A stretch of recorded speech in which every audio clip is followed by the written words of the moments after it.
Docteur Papa Farah Diallo, président de la coalition Publiez ce que vous payez. Oui, vous êtes là aujourd'hui dans le cadre d'une caravane donc de sensibilisation ou bien de recueil d'informations. Vous avez fait d'abord l'étape de Khariala, ensuite vous êtes sur la langue de Barbarie, donc pour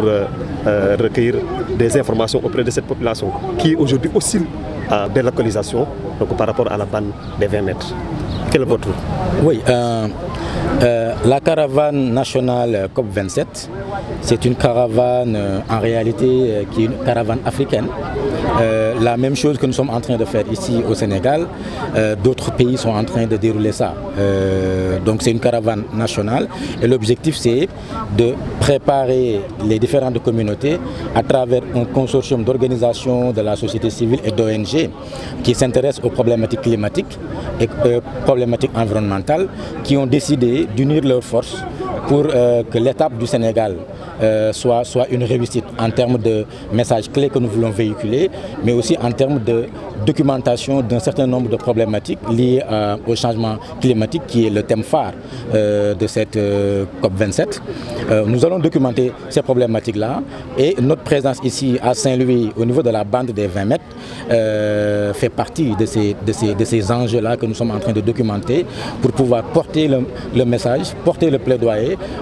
au niveau de la COP27. Donc ça c'est l'étape de Saint-Louis. On vient, comme vous le dites, de Khariala, où il y a des populations qui habitaient ici et qui ont été délocalisées à Khariala parce qu'à cause de l'érosion côtière due aux impacts du changement climatique, ces populations-là ont dû être délocalisées parce que la mer a fait des ravages sur toute la zone côtière, de Hydrobase à Gohumbadj en passant par Santhiaba, Guet-Ndar et là où nous sommes en ce moment. Alors, il y a 3 constats que nous avons faits. Le premier constat, c'est qu'il y a un déficit de communication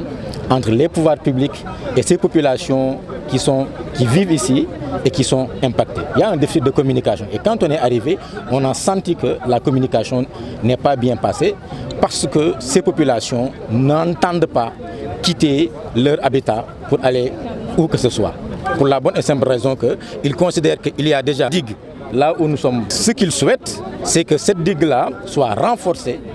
pour que l'avancée de la mer ne puisse pas prendre les maisons là. Et l'enjeu qui se cache derrière cela, c'est qu'au-delà même de ces maisons qui sont là, c'est l'avenir de l'île de Saint-Louis qui est en jeu. C'est l'avenir de l'île de Saint-Louis qui est en jeu. Donc, quel que soit le cas, l'État gagnerait à renforcer cette digue pour protéger l'île de Saint-Louis. Parce que si vous allez à Guet-Ndar, c'est un quartier populaire, il n'y a pas d'école parce que l'école Cheikh Touré a été récupérée par la mer. Donc pour éviter maintenant que la mer avance, il faut que l'État renforce cette digue et laisse les populations ici, pour le moment. Parce que aussi, il faut que l'État renforce la communication avec ces populations-là. Ces populations, ils ont des connaissances endogènes que l'État doit écouter. Donc on ne peut pas exciper d'une volonté de vouloir stopper l'avancée de la mer et vouloir imposer une volonté à ces communautés-là qui vivent ici. Et ces communautés-là, leur source de revenus est là, c'est la mer. Donc on ne peut pas faire l'économie de la communication avec ces communautés-là pour trouver une solution durable. Et je pense que la solution durable pour le moment, c'est de renforcer cette digue-là, okay, quitte à élever un peu le niveau, mais vraiment renforcer la protection parce que ce qui se cache derrière, c'est l'avenir de l'île de Saint-Louis. Vous l'avez évoqué tout à l'heure, il y a un déficit de communication. Alors, apparemment, les populations autochtones ne sont pas bien imprégnées par rapport aux enjeux du changement climatique. Alors, que comptez-vous faire en tant qu'organisation pour être quand même, faire le plaidoyer auprès des pouvoirs publics pour que cette population puisse être vraiment, les préoccupations de cette population puissent être bien prises en compte? Alors, la première chose que nous comptons faire et que nous sommes en train de faire, c'est ça qui justifie d'ailleurs notre présence ici, c'est d'abord documenter les problématiques qu'il y a ici. Nous sommes en train de prendre des vues et de prendre des notes, c'est pour documenter ce qu'on a vu ici et ce qu'on a constaté ici. Ça c'est le premier élément, parce que pour faire un plaidoyer, il faut documenter le plaidoyer d'abord. Le deuxième élément que nous sommes en train de faire et que nous allons continuer à faire, c'est de continuer la communication avec les populations riveraines. Et nous pensons que cette démarche aurait dû être la démarche de l'État, d'abord. Mais nous, en tant qu'acteurs de la société civile, en tant qu'ONG, dans le cadre de ce consortium qui promeut la caravane COP27, nous allons renforcer la communication avec les populations qui vivent ici et qui ont leur maison ici. Ces maisons que vous voyez là, il y a des gens qui habitent ici et qui disent qu'eux, ils n'entendent pas quitter. Parce que la communication n'a pas bien circulé. Parce que ces gens-là aussi, voilà, ils ont une source de revenus, c'est la mer. Et quand on voit ceux qui ont déjà été déplacés,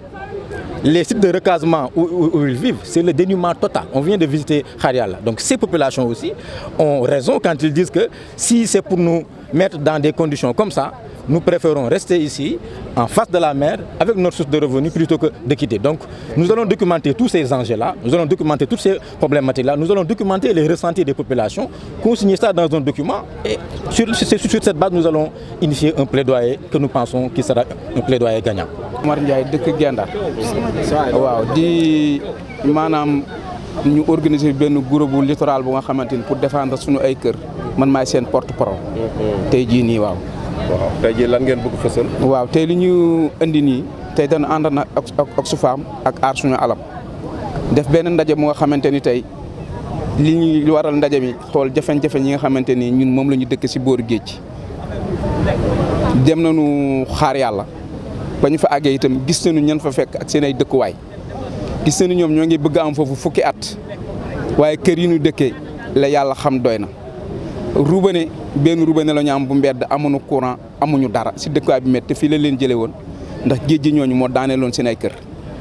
bi géej daaneel seen i kër ñu yóbbu leen xaar yàlla ñoom noo nga foofu fukki at ñi sa buju bi itam ñoom ñoo ngi ci ay baas dëkkuñu sax si ay cité si ay baas lañ dëkk nekk ci ay métti léegi nag tey ñun bu ñu taxawee tey ñoom ñu taxaw ni dañuy ñëw pour daaneelaat suñu ay kër ci bande de 50 mètres Gabriel loolu mooy suñu jafeñ-jafeñ te it mënuma gis ñi géej gi daaneel si kër yóbbu leen si àll ba fukki at tegul leen si conditions yu baax man ma ñëw ak sama kër dëkk si normal sama kër amul benn problème nga da ngaa daaneel sama kër yóbbu ma ci àll bi loolu ñun duñ ko nangu tey duñ ko nangu ëllëg te duñu fi jóg ndax suñu kër yi ñun noo ko moom muy benn ñaareel ba mooy ñun dund nañu fii Langue de Barbarie junne at ak juróom fukk te état Sénégal amul muy Langue de Barbarie ba si tur wi nga xam ne mooy Sénégal gaal gi ñun maanaam gaal gi sama maam sunaay maam noo ko moom kon Gendar yàgg na tey jii nag Gendar ñun lii mooy suñu tool fi la ñuy bayee fi la suñu lépp nekk bi nga demee Bujub ña nga fa fekkoon ñooñu bala ñuy lekk bala ñuy naan Gabriel fii la ñuy lekk see waaye léegi bande de 20 mètres nga jël ko daaneel suñu kër si 50 mètres yëpp sànna sal bi ban njëriñ la ñu amal. waaw léegi bandu 50 mètres yooyu expliqué ñu lan moo taxoon ñu wax dañ leen bëgg yëkkati ak lu xew ak lépp quoi. waaw maanaam bandu bi ñu wax ni bandu 20 mètres la du 20 mètres 50 mètres la ndax ñun suñu kër fi ma dëkk si Gendar mën na 50 mètres ak maanaam ak doj yi léegi nag liggéey nañu doj yi ba nee nañ doj yi dëgg na guide de protection la ñu wax président Macky Sall ñëw indigré que ni dëgër na waaw bi nga xam ne géej gi moo doon daaneel kër yi léegi kër yi dëgër nañu miir bi dëgër na kër yi daanatul waaw fu ma jëm Gabriel man loolu laa bëgg laajte guide de protection defar nga ko def si ay milliards ni pare na dëgër na fu comme noonu fan laa jëmati man dootuma dem fenn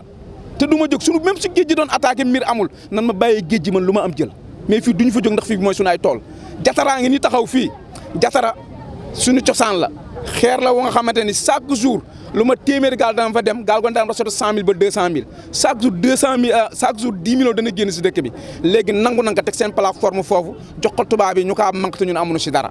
léegi nag pour ñu génne nu fii itam dama jàpp ne dañ kaa joxaat ay tubaab ñu exploité seen pétrole ñun ñu dem nekk baadoo la réew mi nag nun noo ko mën te ñun fii lañ dëkk tey duñu fi jóg tey duñu fi jóg ëllëg gën naa la wax nëpp suñu bakkan lañ ciy teg waaw